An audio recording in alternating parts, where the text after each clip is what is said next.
দীর্ঘ ৫০ বছর বেদখল থাকার পর উদ্ধার হল টাঙ্গাইলের ভূঁইয়াপুর পৌর শহরের পানি নিষ্কাশনের একমাত্র মাধ্যম শিয়ালকোল ব্রিজ থেকে শিয়ালকোল প্রাথমিক বিদ্যালয় পর্যন্ত প্রায় ১ কিলোমিটার দীর্ঘ পুরনো খালটি। প্রশাসনের হস্তক্ষেপে অর্ধ শতাব্দী ধরে দখলকৃত এই খালটি অবশেষে পুনরুদ্ধার ও খনন করা হয়েছে। ফলে জলাবদ্ধতা ও নানা ভোগান্তি থেকে মুক্তি পেয়েছেন পৌর শহরের মানুষ এবং খালের দুই পাশে বসবাসরত প্রায় ২ শতাধিক পরিবার। প্রশাসনের এমন উদ্যোগকে সাধুবাদ জানিয়েছেন এলাকাবাসী। টাঙ্গাইল উত্তর প্রতিনিধি মামুন সরকারের তথ্য ও ভিডিও চিত্রে বিস্তারিত থাকছে ডেস্ক রিপোর্টে।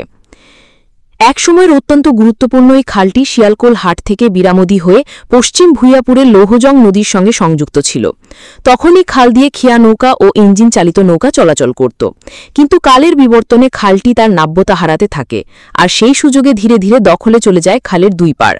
ফলে সামান্য বন্যা কিংবা ভারী বৃষ্টিপাতেই পৌর শহরের একাধিক মহল্লায় সৃষ্টি হতো জলাবদ্ধতা। পানিতে তলিয়ে যেত ফসলের মাঠ, নষ্ট হতো কৃষকের কষ্টের ফল। এই প্রেক্ষাপটে সম্প্রতি খালটি দখলমুক্ত করার উদ্যোগ নেয় ভূঁইয়াপুর উপজেলা প্রশাসন। গত ২ জুন আনুষ্ঠানিকভাবে খাল খননের উদ্বোধন করেন টাঙ্গাইলের জেলা প্রশাসক শরীফা হক।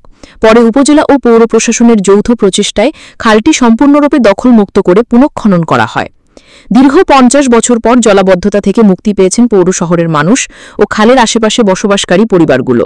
এলাকাবাসী প্রশাসনের এই উদ্যোগকে অত্যন্ত ইতিবাচক হিসাবে দেখছেন। পৌর প্রশাসনের পক্ষ থেকে জানানো হয়েছে, ড্রেনেজ ব্যবস্থাকে আধুনিকায়নের লক্ষ্যে এই খাল খনন করা হয়েছে।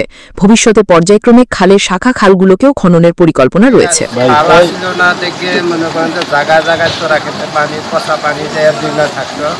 এখন বর্তমান মনে করেন যে খালটা পরিষ্কার হয়ে গেল।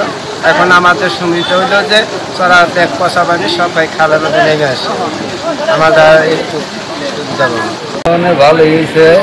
আগে বৃষ্টি এলে গেলা টলায় মোলায় গেছি গিয়া অহানার টলা। পৌরসভার প্রশাসক হিসেবে দায়িত্ব গ্রহণের পরে পৌরসভার ড্রেনেজ সিস্টেমকে আধুনিক করার লক্ষ্যে আমরা এই খালটি খননের উদ্যোগ গ্রহণ করেছিলাম।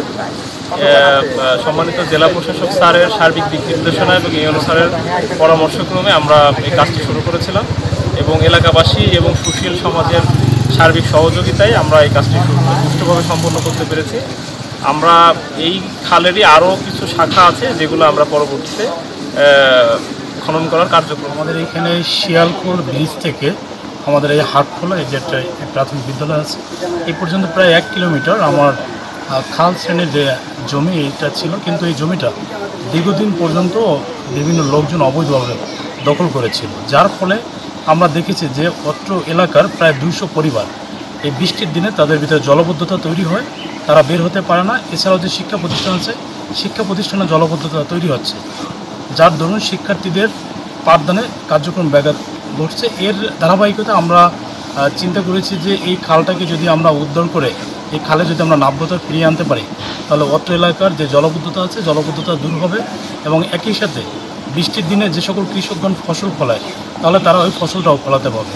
এই উদ্যোগের ধারাবাহিকতা আমরা এখানে যারা অংশীজন ছিল তাদের নিয়ে আমরা একটা মিটিং করেছি। মিটিং করে সবাইকে এই বিষয়টা আমরা বুঝিয়েছি। বোঝানোর পর তারা আমাদেরকে সকলকে উৎসাহিত করেছে কাজটি করার জন্য। পরবর্তীতে আমাদের পৌরসভা প্রশাসক তিনি একটি উদ্যোগ নেন। উদ্যোগ নিয়ে পৌরসভার মাধ্যমে এই খালটি আমরা হয়েছে যে এই প্রায় ১ কিলোমিটার মধ্যে খনন কার্যক্রম আমরা সম্পন্ন করি।